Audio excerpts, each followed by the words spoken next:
안녕하십니까. 4장 11절을 같이 읽겠습니다.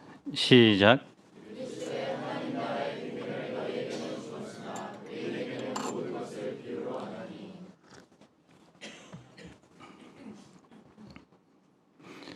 비밀이란 남에게 알리지 않고 숨기는 것입니다. 영업 비밀이란 말도 있죠. 기업만이 보유한 공식, 프로세스, 도구, 정보를 말합니다.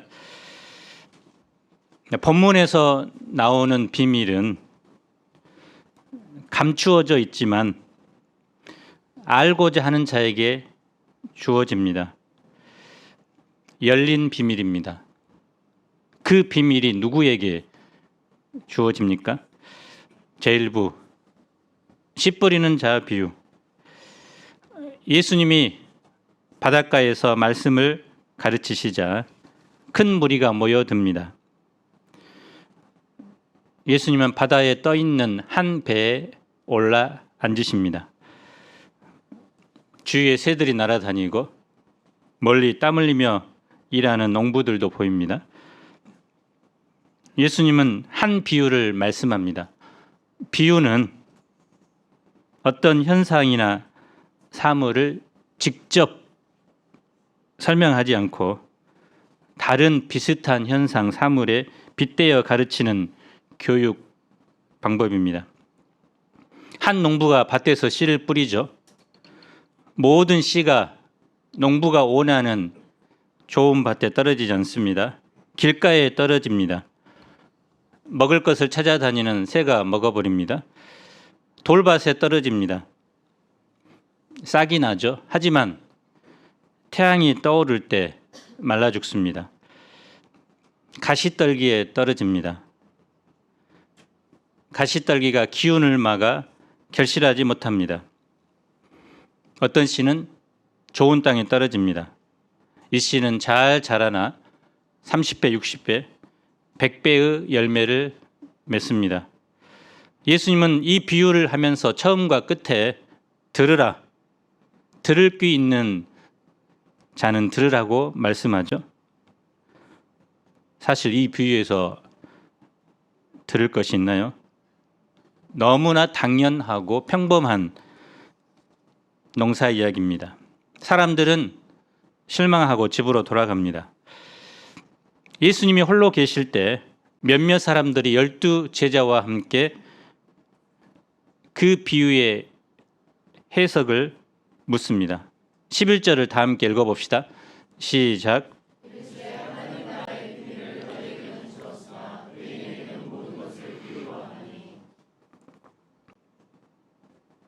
비밀은 이해하기 어려운 신비가 아니라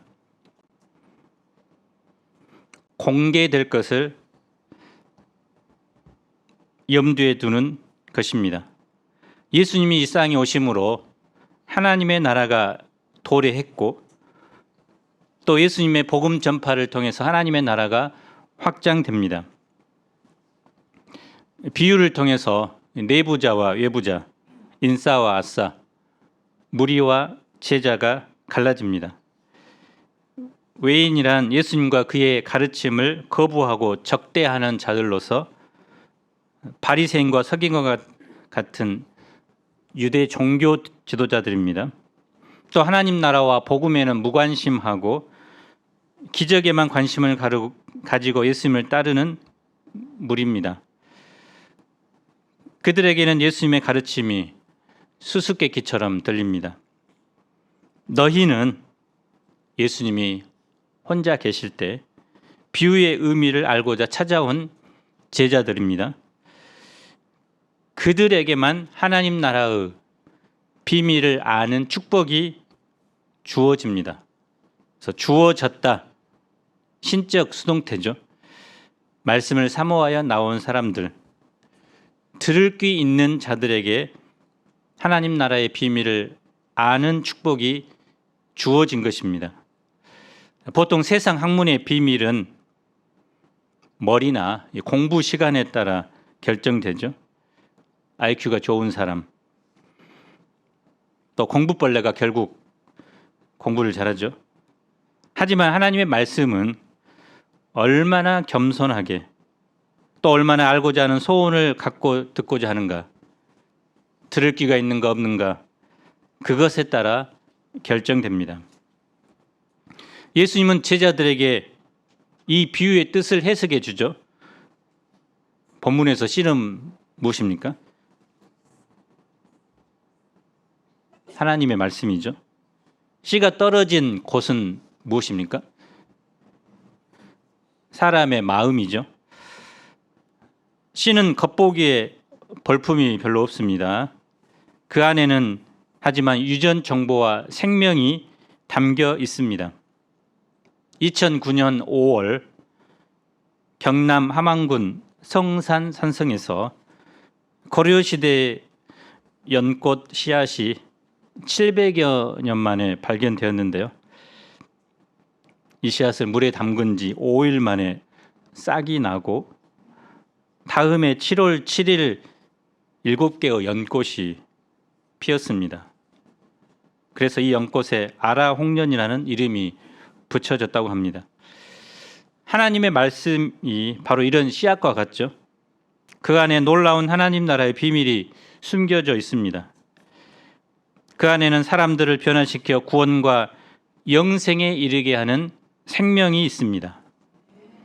이 말씀의 씨가 꽃을 피고 열매를 맺으려면 어떤 마음에 떨어지는가가 중요합니다.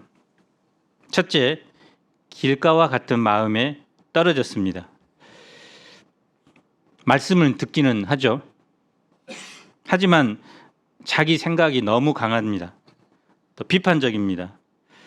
여기저기서 주워들은 지식을 가지고 나름의 결론을 이미 내립니다. 그래서 말씀이 그 사람 속으로 파고들지 못합니다. 오늘날 사람들은 포스트 모던의 한 복판에 살고 있습니다. 사람들이 유일하게 신봉하는 진리는 절대 진리는 없다라는 것입니다. 일반 사람들뿐만 아니라 우리 신자들도 영적인 생활 없이 바쁜 삶에 파묻히다 보면 금방 마음이 딱딱해집니다. 또 죄 가운데 있을 때 마음이 딱딱합니다. 예배 후 한마디를 나눌 때 아무것도 생각나지 않습니다. 독일 함부르크 대학의 교수자 유명한 설교자 헬무트 틸리케는 이렇게 말합니다. 어떤 사람의 마음이 날마다 많은 차량이 통행하는 도로와 같고 사람들이 시간마다 바삐 지나가고 쉴 사이가 없는 분주한 거리와 같다면 그는 영원한 씨앗이 자랄 수 있는 땅을 마련하지 못할 것입니다. 라고 말했습니다. 사탄은 말씀의 약탈자입니다. 이런 사람을 금방 알아채고 말씀을 그 마음에서 빼앗아 갑니다. 종교 지도자들이 바로 길가와 같은 마음을 가진 자입니다. 둘째, 돌밭과 같은 마음에 떨어졌습니다. 말씀을 들을 때 기쁨으로 받습니다.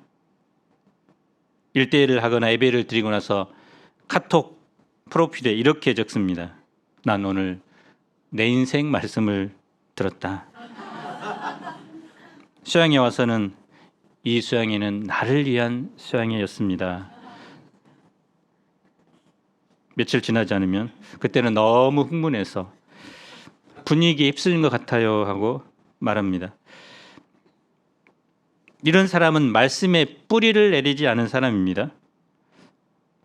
말씀을 듣긴 하지만 생각의 변화, 가치관의 변화, 삶의 변화는 거의 일어나지 않습니다. 시련이 다가올 때 바닥이 드러납니다. 부모님이 싫은 소리 한마디 할 때 친구가 뭐라고 한 것 그 한마디에 쉽게 제자의 길을 포기합니다. 말씀에 뿌리 내리는 것은 말씀 안에 내 인생의 가치관, 세계관 그리고 자기의 정체성을 형성하는 것입니다. 말씀을 통해 예수님과 인격적인 관계를 맺는 것입니다. 시련을 겪을 때 그 믿음이 진짜인가 가짜인가 드러납니다. 환난이나 박해는 영적인 성장을 위해 필수적인 요소입니다.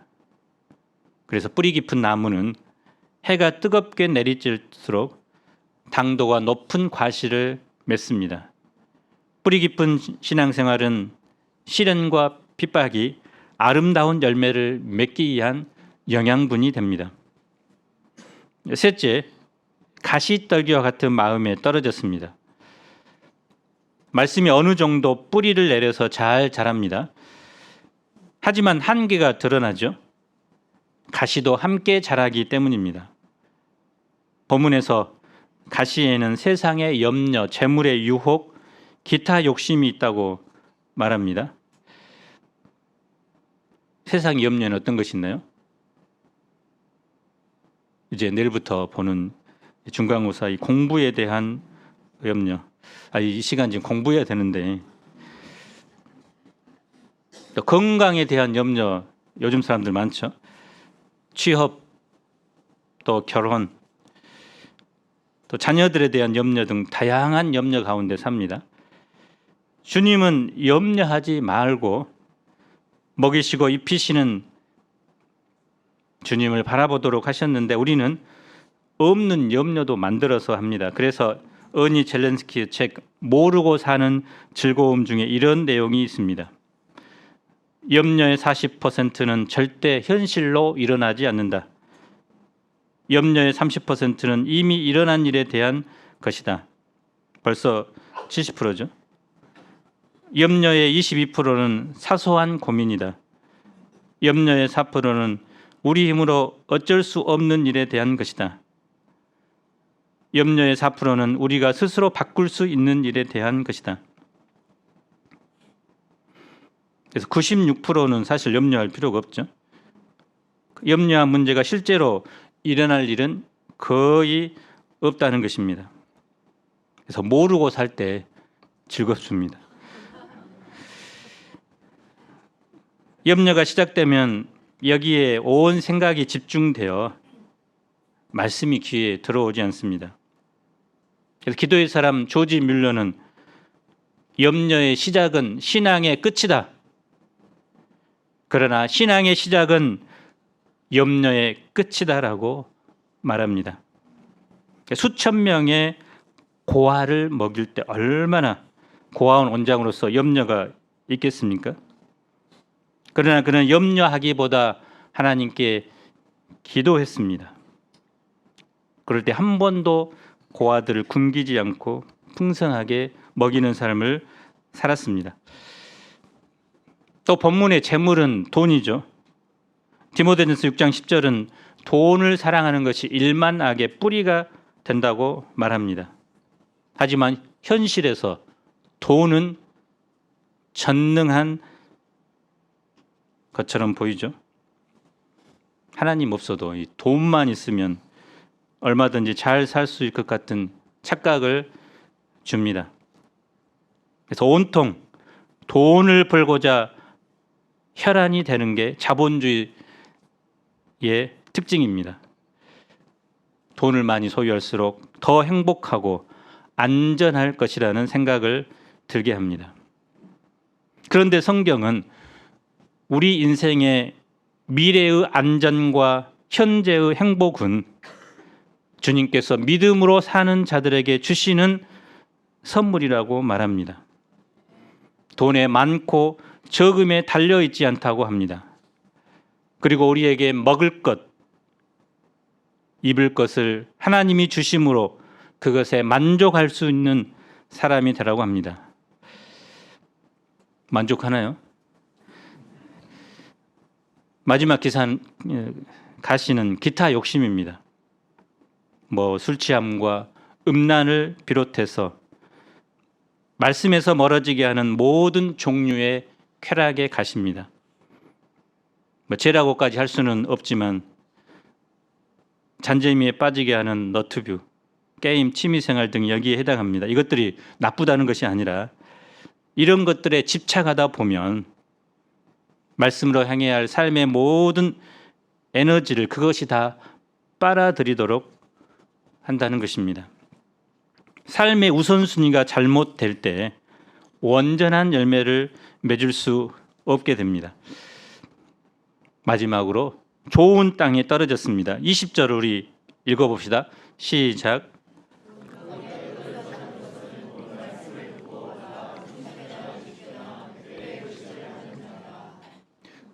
세 가지 밭, 똑같이 말씀을 듣는다는 표현이 나오죠. 다 말씀을 들었는데 여기서는 이제 받아라는 말이 첨가되어 있습니다. 승인하다, 인정하다는 말이죠. 이전에 자신의 생각, 행동이 틀리고 예수님께서 하신 말씀이 진리임을 인정하고 자기의 생각과 삶을 고치는 것입니다. 말씀 앞에 자기를 회개하고 변화하고자 노력하는 것입니다. 그럴 때만이 30배, 60배, 100배의 결실을 맺게 됩니다. 하나님의 나라, 하나님의 통치를 받게 됩니다. 타고날 때부터 좋은 마음은 없죠. 성경은 우리가 본질상 진노의 자녀라고 말하기 때문에 오히려 나쁜 마음을 가지고 있습니다. 거듭난 후에도 마찬가지입니다. 어느 때는 길가와 같은 마음이 되어서 받은 말씀을 금방 사탄에게 빼앗겨 버립니다. 말씀을 듣고 기뻐 춤추다가도 예기치 않는 힘든 상황이 벌어지면 어둠에 빠집니다. 갖가지 세상 염려, 재물의 유혹, 욕심으로 인해 마음이 분산됩니다. 우리는 말씀을 빼앗아 가려는 사탄의 존재를 인정하고 받은 말씀을 간직해야 합니다. 말씀이 내 생각과 삶 깊은 곳까지 뿌리를 내리도록 늘 주님과 교제하는 삶을 살아야 합니다. 세상 염려, 재물의 유혹, 욕심이 들어올 때 이것을 적극적으로 차단해야 합니다. 하나님의 말씀 안에서만이 열매를 맺을 수 있는 모든 것들이 들어 있습니다. 자기 능력으로, 자기 노력으로 결실하는 것이 아닙니다. 말씀을 듣고 받음으로 결실합니다. 그래서 올해 요절 하나님을 믿으라, 이 말씀을 심령 깊이 받아들일 때 하나님에 대한 믿음이 생겨납니다. 너희는 먼저 그의 나라와 그의 의를 구하라, 이 말씀을 받아들일 때 먼저 그의 나라와 의를 구하는 삶을 살아가게 됩니다. 왼수를 사랑하라는 이 말씀을 듣고 받아들이면 원수를 사랑할 힘을, 사랑을 덧입게 됩니다. 우리는 말씀을 어떻게 듣습니까? 들은 말씀을 어떻게 간직합니까? 우리가 좋은 마음밭이 되어 하나님의 말씀을 들은 것에서 그치지 않고 그것을 승인하고 인정합시다. 나의 생각, 나의 가치관을 말씀 앞에서 돌이켜보고 말씀이 옳습니다 라고 고백하기를 기도합니다. 제2부 기타 비유들. 첫째, 등불 비유. 사람이 등불을 가져오는 이유가 무엇입니까? 지금은 없죠. 전기불만 켜면 됩니다. 방안을 비추기 위해서죠.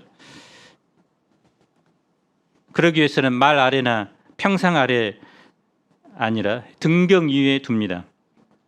22절을 봅시다. 어렵습니다. 직역하면 숨겨진 것은 예외 없이 나타나게 되어 있고 감추어진 것도 나타나도록 되어 있기 때문이다. 하나님의 나라는 숨겨지도록 있는 것이 아니라 온전히 드러나게 되어 있다는 것입니다. 문제는 무엇일까요? 듣는 사람이 그 말씀을 어떻게 듣는가에 따라 달라집니다. 24절 상반절을 봅시다. 또 이르시되 너희가 무엇을 듣는가 스스로 삼가라.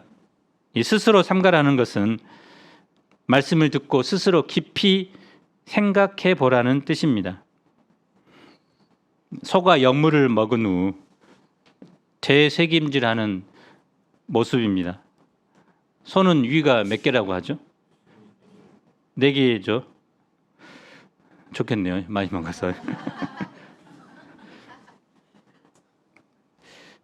여물을 씹어 삼키면 1번 위로 넘어갑니다. 어느 정도 소화되면 2번 위로 넘어가고 2번 위에서 어느 정도 소화되면 그것을 다시 입으로 가져와서 되새김질 하다가 다시 1번 위로 보내고 2번, 4번, 3번, 4번으로 거쳐 완전히 소화됩니다.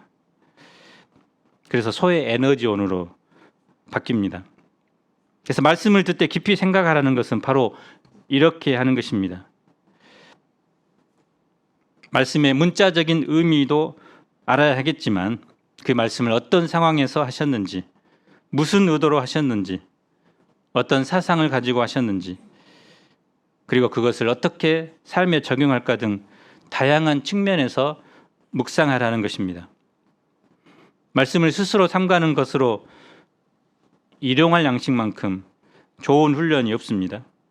그래서 하루를 아무 생각 없이 생각하는 사람, 또 양식 말씀을 깊이 묵상하고 글로 써보고 또 그 말씀에 기초해서 기도하는 사람은 처음에는 별 차이가 없어 보이지만 갈수록 하늘과 땅의 영적 수준 차이를 가져오게 됩니다. 우리 서아브람 목자님은 현재 양식 배달부를 하고 있죠. 그래서 수십 명에게 자신이 쓴 그 양식을 배달을 합니다. 그래서 예전보다 정말 수준 있는 분이 되어서 감히 옆에 못 갈 것 같습니다.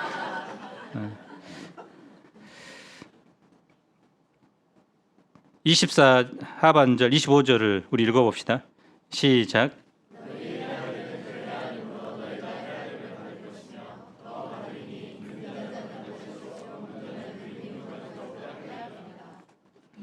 곡식의 측량 기구로 말과 되가 있는데요. 어떤 되를 사용하고 또 얼마나 반복해서 헤아린가에 따라 담을 수 있는 곡식의 양도 자연히 달라지겠죠. 우리가 말씀을 들을 때 어떤 생각의 되를 사용해서 그 말씀을 헤아리고 담느냐에 따라 받는 은혜도 달라집니다. 말씀을 어떻게 헤아리냐에 따라 영적인 부익부, 빈익빈 현상이 일어나게 됩니다. 과거 제가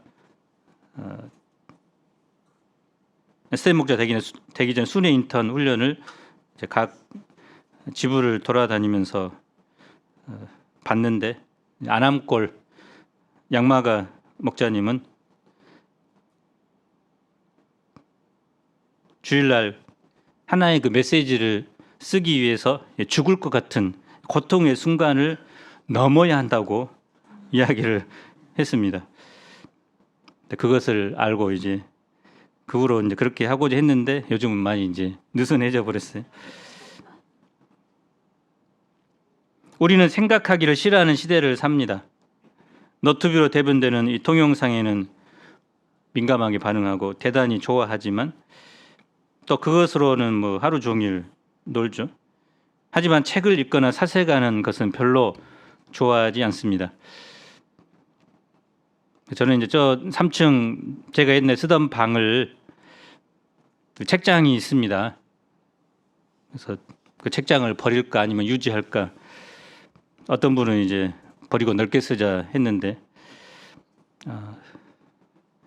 물론 편하겠지만 그러나 이제 책을 별로 좋아하지 않는 요즘 시대에 책을 읽고 또 생각하는 또 깊이 연구하는 그런 방이 되도록 이제 유지하기로 했고 나중에 저기 4층에 카페식 식당을 만들면 거기서 밥도 먹고 뭐 커피도 내려 드시기 바랍니다.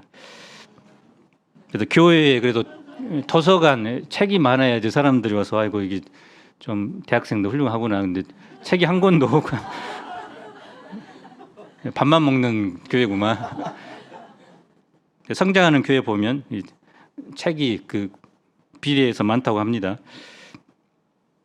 이런 시대 우리가 하나님의 말씀을 깊이 생각하고 묵상하는 삶을 통해서 하나님이 주시는 영적인 통찰력을 덧입고 하나님께서 예비하신 풍성한 복을 누리는 저희가 되면 좋겠습니다. 둘째, 자라나는 씨 비유 26, 27절을 읽어봅시다. 시작.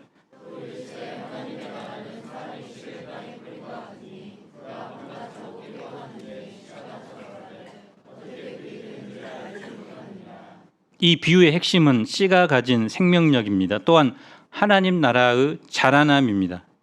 농부가 모르는 중에 식물이 자라는 것처럼 하나님의 나라도 부지 중에 자랍니다. 그렇다고 사람이 아무런 역할을 하지 않는다는 것은 아니죠. 농부는 물을 주고 잡초를 뽑고 비료를 주고 해충을 제거합니다. 그럼에도 불구하고 근본적으로 하나님의 나라는 인간의 노력과 수고 때문에 이루어지는 것이 아니라 하나님의 주권적 통치 때문에 이루어져 나갑니다. 우리는 지금 영적으로 어려운 시대를 삽니다. 삶의 질은 높아지지만 복음의 수용성은 현저히 떨어졌습니다. 하지만 우리가 포기하지 않고 말씀의 씨를 뿌리면 밤낮 깨고 하는 중에 하나님의 나라가 자라게 되고 결국은 열매를 맺게 됩니다. 또 한 가지 놓치지 말아야 할 교훈은 하나님 나라는 당장 이루어지지 않고 단계를 거친다는 것입니다. 씨가 뿌려지면 싹이 나고 그 위에 이삭이 되고 열매를 맺습니다. 농부는 씨를 뿌려놓고 과연 싹이 날까 하고 땅을 헤집어 보지 않죠. 빨리 자라지 않는다고 줄기를 늘리지 않습니다. 안심하고 밤낮 자고 깹니다. 물론 병충해나 가뭄이 들어 소출을 많이 내지 못할 때도 있습니다. 그러나 또 다음에 또 씨를 뿌립니다. 우리 목자님들은 심정이 충만해서 섬기는 양이 빨리 자라지 않으면 조급하죠. 하지만 때를 기다리면서 이 조급함을 극복해야 합니다. 우리 어머니들은 아기를 키울 때 조급하지 않습니다. 다른 사람이 보면 그 아기가 더디게 크는 것처럼 보일지라도 그 엄마는 자랑스럽게 말합니다. 우리 아기가 벌써 뒤집기를 하네요. 엄마라고 말을 하네. 천재인가 봐요. 난지 한 달 만에 말을 하고 2달 만에 걸어가고 3달 만에 영어를 유창하게 할 수 있는 아기가 있나요? 그러나 단계를 거쳐서 아기는 성숙한 사람으로 자라납니다. 하나님 나라는 우리 안에서 또 우리 교회 안에서 양들 안에서 지금도 보이지 않지만 자라나고 있습니다. 셋째, 겨자씨 비유 30절로 32절을 읽어봅시다. 시작.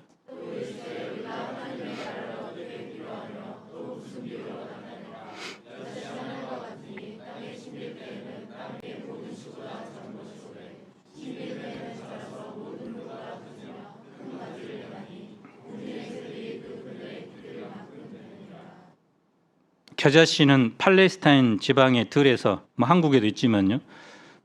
자생하는 1년생 식물입니다. 5월쯤에 노란 꽃을 피우고 열매는 기름이나 우리 냉면을 먹을 때 톡 쏘는 양념으로 쓰이죠.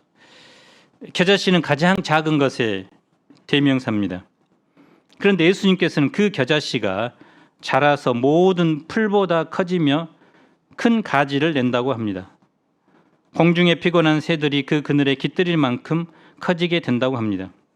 근데 실제로 겨자씨는 그렇게 크지 않습니다. 제자들은 도저히 생각할 수 없는 것입니다. 겨자씨 비유는 바로 하나님 나라의 외적 성장을 말합니다. 예수님과 12 제자는 한 알의 겨자씨처럼 너무나 작고 미약했습니다. 그런데 그 겨자씨와 같은 작은 역사가 자라서 예루살렘, 온 유대, 갈릴리, 사마리아 땅끝까지 그리고 로마를 정복합니다. 그래서 오늘날은 전 세계를 뒤덮었습니다. 그래서 겨자씨 그 풀이 자라서 나무가 되고 수많은 공중의 새들이 깃들 그 비전을 보이지 않지만 보라는 것입니다. 우리나라는 기독교 강국이죠. 세계 제2의 선교사 파송 국가로 불립니다. 우리 UBF도 우리나라에서 단일 단체로 가장 많은 선교사를 파송한 교회입니다. 그런데 하루아침에 이루어지지 않았죠. 토마스 선교사에 대해 들어보셨나요? 그는 24살 때 런던 선교회의 파송을 받고 중국으로 갔습니다. 그는 어느 날 복음을 전하러 출장을 갔다가 집에 돌아와 보니까 자기 아내가 혼자 아기를 낳다가 유산을 하고 죽어 있었습니다. 얼마나 충격을 받았을까요? 그 상처를 잊고자 선교사직을 내려놓습니다.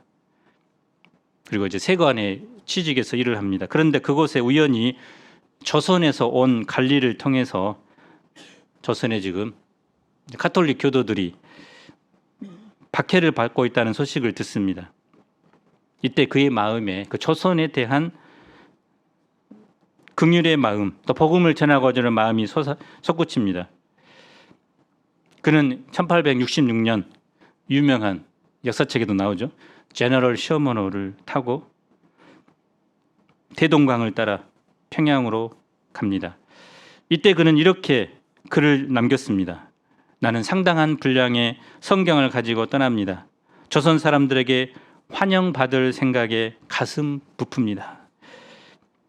그런데 당시는 이제 쇄국 정책을 펼치고 있던 때라 평양 감사는 제너럴 셔먼호에 불을 지르고 침몰을 시켜버립니다. 토마스 선교사는 몇 권의 한문 성경을 가지고 무틀량에 헤엄쳐 나오는데 안타깝게도 한 병졸의 칼에 순교를 당하게 됩니다. 이때 그의 나이 27살입니다. 여기 27살 있나요? 서아브람 지금 몇 살이죠? 저 정도 나이에 지금 한국에서. 근데 정확히 27년 후에 어느 날 한 사람이 마포 삼열 선교사를 찾아와 이렇게 고백을 합니다. 목사님, 제가 토마스 선교사를 죽인 박충곤입니다. 그가 죽어가면서 제게 주었던 작은 보따리가 있었는데 그것은 성경책이었습니다. 그것을 읽고 제 마음이 찔려서 이렇게 목사님을 찾아왔습니다. 이 말을 듣고 있던 마포 삼열 선교사 눈에 눈물이 맺혔습니다. 그리고 그에게 이렇게 말합니다. 하나님께서는 토마스 목사의 죽음을 통하여 영감님 같은 분들이 예수님을 믿고 구원받기를 그렇게 원하셨습니다. 너무 괴로워하지 마세요. 이제부터 영감님도 예수님을 믿고 그분을 전하면 됩니다. 또 당시 그 배가 불타는 광경을 목격한 사람 중에 12살 난 어린이 최치량이라는 사람이 토마스로부터 3권의 성경을 받게 되었는데요. 그는 이 성경을 보관하고 있다가 겁이 나서 당시 영문 주사였던 박영식에게 건네주고, 박영식은 이거 뭔지도 모르고 이제 뜯어서 이제 자기 집에 벽지로 발라놓습니다. 후에 최치량이 성경책으로 도배한 박영식의 집에 놀러 갔다가 벽에 있던 성경 말씀을 읽다가 기독교인이 됐습니다. 성경을 뜯어 벽지로 바른 그 박영식의 집은 평양 최초의 교회인 널다리골 예배당이 되고, 이곳은 평양 대붕 운동의 중심지인 장대현 교회가 됩니다. 그래서 조선 토마스 선교사가 환영받을 것으로 알고 조선에 왔는데 오자마자 죽었잖아요. 그러나 그가 전해준 한 권의 성경은 이 조선 땅에, 이 한국 땅에 하나님의 나라가 임하는 겨자씨 한 알이 되었고, 이제 한국은 세계 제2의 기독교 강국이 된 것입니다. 우리 모임이 하는 1:1 성경 공부는 겨자씨 한 알과 같죠. 또 학생의 리더들이 매일 후배들을 위해서, 학생의 역사를 위해 하는 그 기도도 겨자씨 한 알과 같습니다. 당장 열매가 보이지 않습니다. 하지만 그 작은 일 속에는 우주적인 하나님 나라의 성장, 우리를 통해 이루실 하나님 나라의 비전이 숨겨져 있습니다. 공중의 새들을 보십시오. 한없이 자유로워 보입니다. 그렇다고 계속 공중에서만 날고만 살 수 없죠. 깃들일 나무 그늘이 필요하죠. 쉼을 얻고 먹을 양식을 얻고 번식할 나무가 필요합니다. 캠퍼스 양들도 또 우리 주위의 영혼들도 마치 공중의 새와 같이 자유롭게 인생을 살고자 합니다. 하지만 그들도 결국에는 지치고 피곤해졌을 때 쉴 나무 그늘이 필요합니다.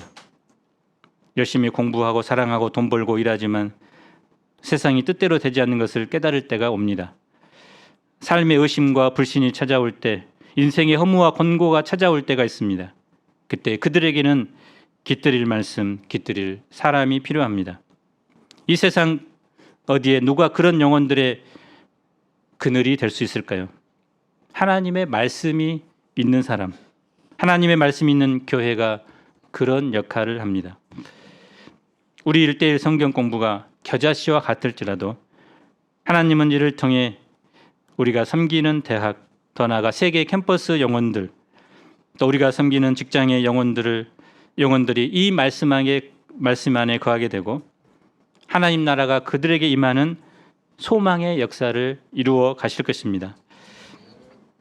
결론적으로 하나님 나라는 씨를 뿌리는 데서 시작하며 말씀을 영접한 사람들을 통해 확장됩니다. 우리가 뿌린 말씀의 씨는 반드시 자라서 큰 가지를 내고 지친 영혼들이 그 가지에 깃들어 참된 안식을 얻게 될 것입니다. 우리 모임은 정말 사람이 주인이 아니라 하나님이 주인 되는 교회, 또 이 세상의 죄와 싸우는 거룩한 교회, 서로를 뜨겁게 사랑하는 교회, 복음을 전하는 전도하는 공동체로 하나님 앞에 세워져야 합니다. 그 소망을 가지고 우리는 힘들지만 한 주간도 말씀에 씨를 뿌리는 농부의 삶을 살아갑시다. 요절 말씀으로 11절 읽고 마칩시다. 시작.